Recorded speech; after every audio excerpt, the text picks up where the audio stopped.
Hai, wassalamualaikum warahmatullahi wabarakatuh. Terima kasih sudah klik video ini.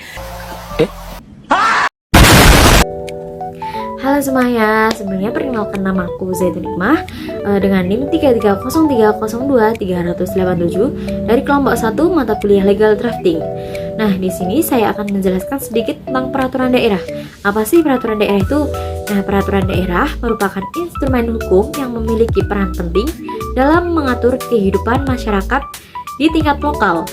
Namun, sebuah perda tidak cukup hanya sah secara hukum, tetapi juga harus adil, efektif, dan sesuai dengan realitas sosial masyarakat. Melalui video ini, kami akan melakukan evaluasi terhadap 3 perda.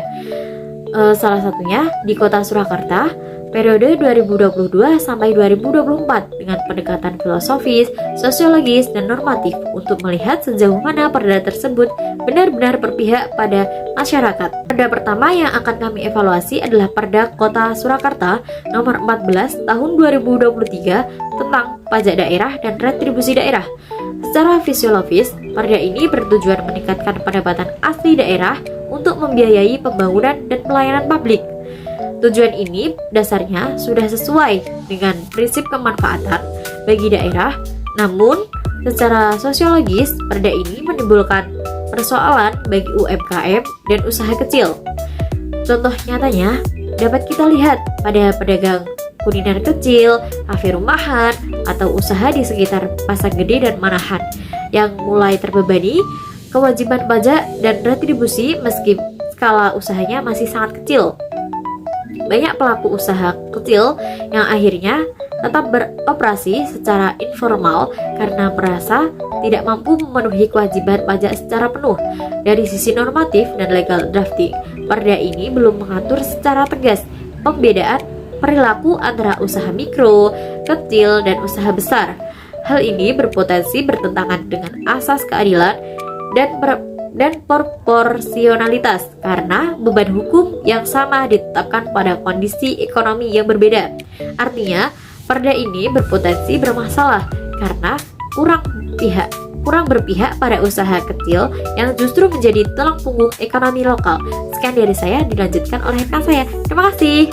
Selanjutnya, saya Oktavia Nurfadila dengan NIM 330302-30085 akan melanjutkan pembahasan dari perda yang sebelumnya.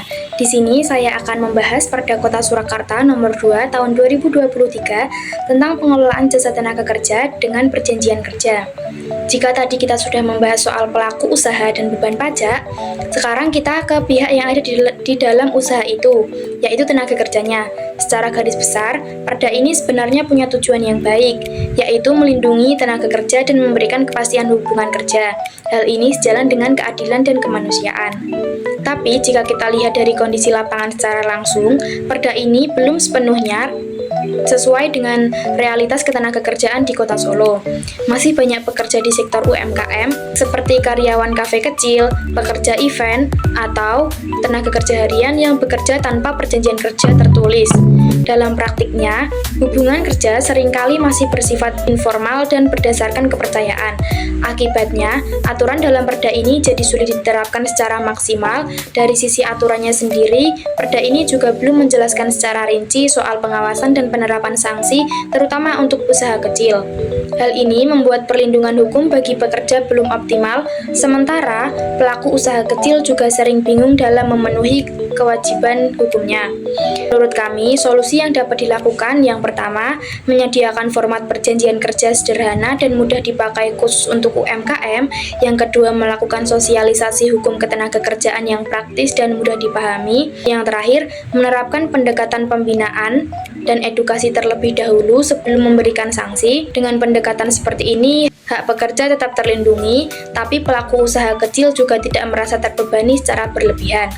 Pada akhirnya, hubungan kerja bisa berjalan dengan adil dan sehat, serta mendukung keberlangsungan usaha dan kesejahteraan pekerja secara bersamaan. Sekian yang dapat saya sampaikan, yang selanjutnya akan disampaikan oleh rekan saya. Terima kasih.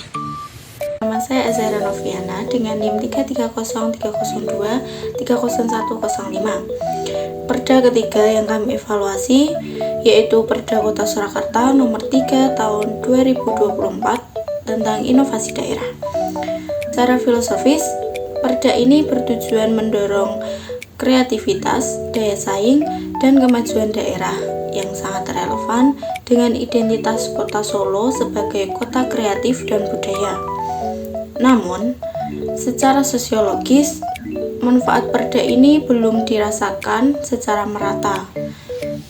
Dengan contoh nyatanya, program inovasi daerah dan event kreatif di Solo yang seringkali lebih mudah diakses oleh pelaku usaha yang sudah mapan. Sementara, UMKM kecil masih kesulitan mengikuti prosedur administrasi dan persyaratan inovasi. Dari sisi normatif dan legal drafting, perda ini cenderung bersifat umum dan administratif, tanpa pengaturan teknis yang jelas mengenai akses, pendampingan, dan perlindungan bagi inovator kecil. Akibatnya, perda ini berpotensi hanya menjadi kebijakan simbolik tanpa dampak nyata bagi masyarakat luas. Oleh karena itu, perda inovasi daerah perlu dirumuskan lebih inklusif agar tidak hanya menguntungkan pada kelompok-kelompok tertentu. Berdasarkan evaluasi terhadap 3 peraturan daerah Kota Surakarta dalam periode 2022 sampai 2024, dapat kami simpulkan bahwa perda tersebut telah sah secara hukum dan memiliki tujuan yang baik. Namun, masih terdapat sejumlah kelemahan dalam aspek keadilan, efektivitas, dan kesesuaian dengan kondisi sosial masyarakat. Oleh karena itu, diperlukan penyempurnaan dalam perumusan dan implementasi perda agar tidak hanya memenuhi aspek legal formal, tetapi juga mampu menjawab kebutuhan nyata masyarakat serta benar-benar berfungsi sebagai instrumen keadilan sosial di tingkat lokal. Sekian penyampaian evaluasi perda dari kelompok kami. Apabila dalam penyampaian maupun analisis yang kami sampaikan terdapat kekeliruan atau keterbatasan, kami mohon maaf yang sebesar-besarnya. Sekian, wassalamualaikum warahmatullahi wabarakatuh.